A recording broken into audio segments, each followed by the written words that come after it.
अब जो खबर हम आपको दिखाने जा रहे हैं उसका सीधा सरोकार आपसे है। ये आपके हमारे लिए ही नहीं बल्कि हमारी पूरी धरती के लिए बुरी खबर है। धरती अंदर ही है, अंदर इतनी धधक रही है कि बस पूछिए मत। साल 2015 में अब तक का सबसे गर्म साल बन रहा है। समुद्र से लेकर धरती का तापमान लगातार बढ़ रहा है और इस वक्त काफी बढ़ चुका है। अब इसका असर क्या होगा, हम अपनी इस रिपोर्ट में आज आपको बताएंगे।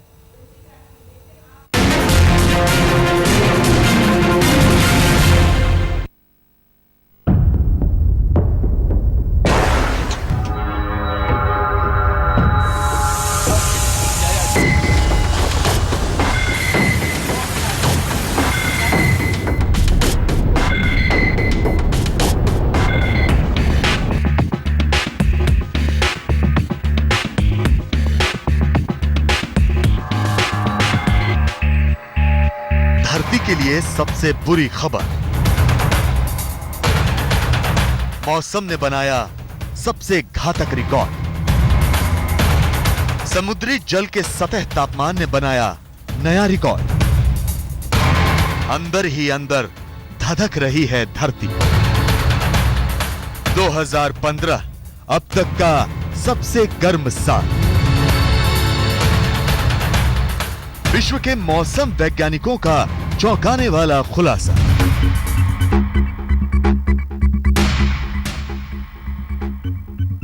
हिंदुस्तान के नक्शे पर तमिलनाडु की इस बारिश ने त्राहिमाम मचा दिया है।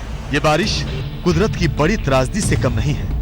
बारिश में 250 लोगों का मर जाना, घर बार तहस नहस हो जाना। वाकई वातावरण में कुछ तो ऐसा हो रहा है जो धरती के लिए नासूर बन रहा है।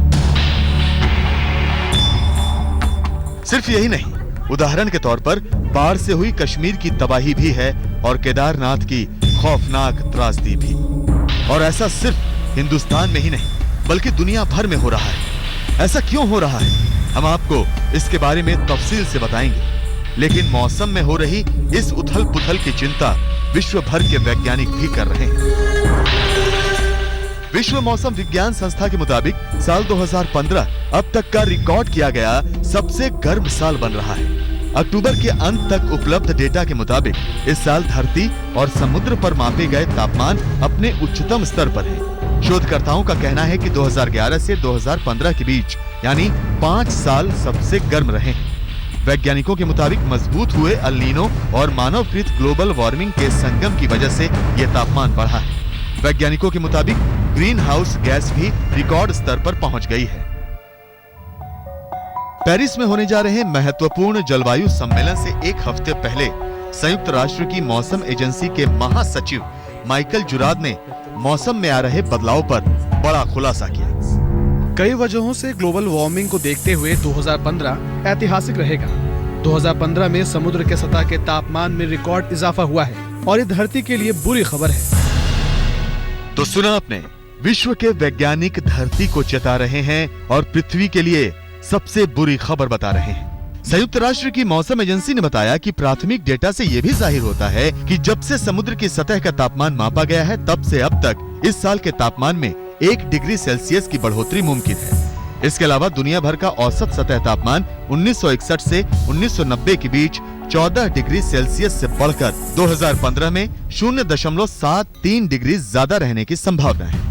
आप अगर यूएन रिपोर्ट देखते हैं जिसके बेसिस पे ये इम्कान लगाया जा रहा है कि 2015 बहुत गर्म होगा, इसमें दो राय नहीं कि इसमें कुछ सच्चाई भी है।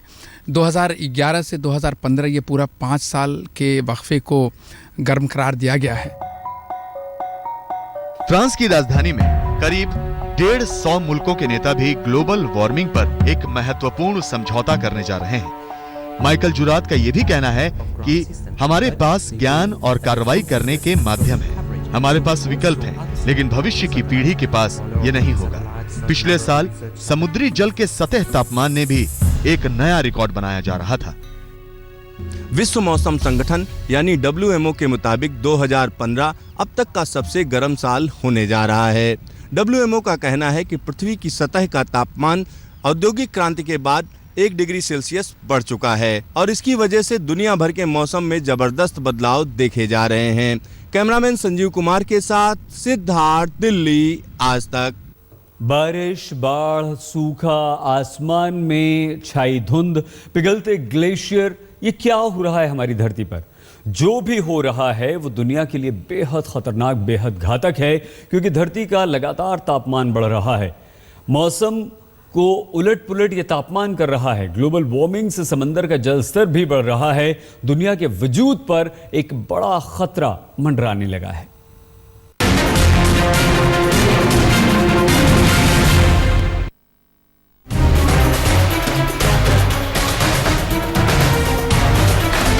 अचानक तेज बारिश या फिर बाढ़ का आ जाना, सूखे का पड़ जाना, बूंद बूंद को तरस जाना। नवंबर में भी मौसम का गर्म रहना।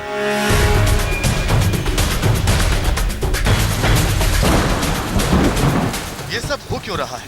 मौसम का ये अंदाज क्यों बदल रहा है? कुदरत का मिजाज क्यों गर्म हो रहा है? वातावरण में हो रहे इस बदलाव की असली वजह आखिर है क्या? एक अनुमान के मुताबिक इस जलवायु परिवर्तन की वजह से दुनिया भर के तापमान में 6 डिग्री तक की बढ़ोतरी संभव है। तो आज हम अपनी स्पेशल रिपोर्ट में इसी का खुलासा करने जा रहे हैं, तो बेहद ध्यान से सुनिए।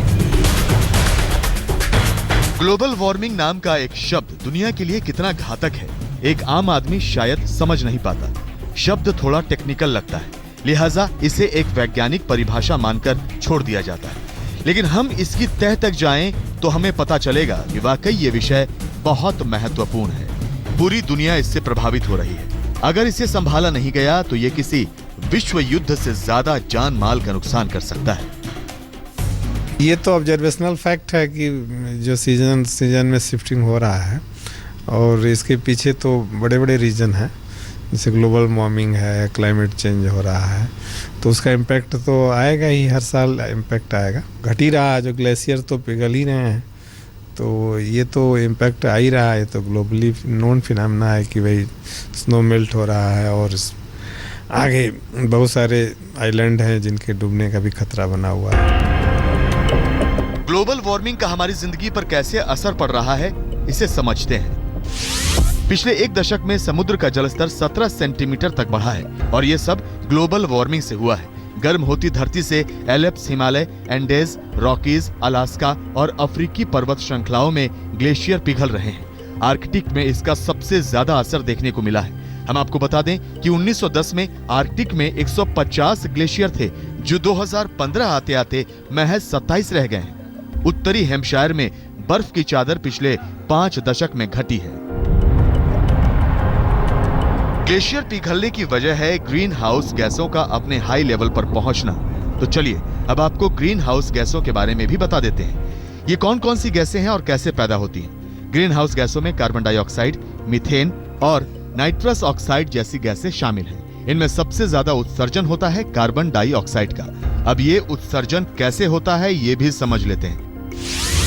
पावर स्टेशन से 21.3%, इंडस्ट्री से 16.8%, यातायात और गाड़ियों से 14%, खेती किसानी के उत्पादों से 12.5%, जीवाश्म ईंधन के इस्तेमाल से 11.3%, रहवासी क्षेत्रों से 10.3%, बायोमास जलने से 10%, कचरा जलाने से 3.4%। अब देश की राजधानी दिल्ली में प्रदूषण को लेकर हाहाकार मचा हुआ है। एक रिपोर्ट के मुताबिक दिल्ली की हवा को दुनिया में सबसे प्रदूषित बताया गया। दिल्ली के आसमान में जमी रहने वाली धुंध प्रदूषण का एक हिस्सा है। ये स्मॉग आपको बीमार नहीं बल्कि बहुत बीमार बना रही है। अगले हफ्ते दिल्ली में फिर से स्मॉग की चेतावनी जारी कर दी गई है। दिल्ली की ये मुसीबत ग्रीन हाउस गैसों की वजह से। इस बार नवंबर भी रिकॉर्ड तोड़ रहा है। हम आपको बता दें कि नवंबर में औसत तापमान 2 से 3 डिग्री सेल्सियस ऊपर चल रहा है, और ये सब हो रहा है ग्लोबल वार्मिंग के चलते मौसम में हो रहे बड़े बदलाव के कारण। खासकर अगर आप पहला 15 दिन देखें तो 2 से 3 डिग्री ज़्यादा टेम्परेचर है पूरे नवंबर महीने में अभी तक, और ये 2 डिग्री नॉर्मल से ज़्यादा रहना एक बड़ा फिगर होता है। तो नॉर्मल से काफ़ी टेम्परेचर ज़्यादा रहे हैं। इस समय मिनिमम टेम्परेचर तो फिर भी नॉर्मल के आसपास आ गए थे, लेकिन डे टेम्परेचर अभी भी 2 से 3 डिग्री अबाव नॉर्मल बने हुए हैं। देश में जिस तरह से किसानों की आत्महत्याओं के मामले सामने आए हैं, उसके पीछे भी ग्लोबल वार्मिंग एक बड़ी वजह है। क्योंकि जिस तरह से दुनिया का तापमान बढ़ रहा है, कहीं बारिश आती है तो इतनी आती है कि बाढ़ बन जाती है, और कहीं हालात ये हो जाते हैं कि सूखा ही पड़ जाता है। तो 2015-2014 से गर्म था और 2014-2013 से गर्म था। तो ये पिछले 15 साल के आंकड़े उन्होंने यही दिखा रहे हैं कि जो वार्मिंग है अर्थ का, वो बढ़ रहा है। ये इस रिपोर्ट का है कहना है। लेकिन इस रिपोर्ट का इम्प्लीकेशन ये है, भारत में इम्प्लीकेशन ये है कि पिछले 4-5 साल से या तो यहाँ पे सूखा हो रहा है, या तो ओले गिर रहे हैं, या तो बाढ़ आ रही है। तो किस तरह से किसानों को बचाया जाए? हम आपको बता दें कि इस वक्त दुनिया के सभी छोटे छोटे द्वीपों का वजूद भी खतरे में है। जिस तेजी से समुद्र का जल स्तर बढ़ रहा है, उतनी तेजी से आइलैंड्स के समुद्र में समाने का खतरा भी बढ़ा है। अगर ऐसा होता है तो करोड़ों लोग बेघर हो जाएंगे। ग्लोबल वार्मिंग का असर हर एक आदमी पर पड़ रहा है। भारत की अगर हम बात करते हैं तो राजधानी दिल्ली में पिछले दिनों जिस तरह का प्रदूषण देखा गया, उससे आम लोगों की सेहत बुरी तरीके से प्रभावित हुई। साथ ही साथ हिमालय के ग्लेशियर की अगर हम बात करते हैं तो ये तेजी से पिघल रहे हैं और ग्लोबल वार्मिंग इसके लिए काफ़ी हद तक जिम्मेदार है। कैमरामैन संजीव कुमार के साथ सिद्धार्थ, दिल्ली, आज तक। निसगम मनि पमग नि पमग सनि पमनि सपस। जहाँ तक याद आती रहेगी।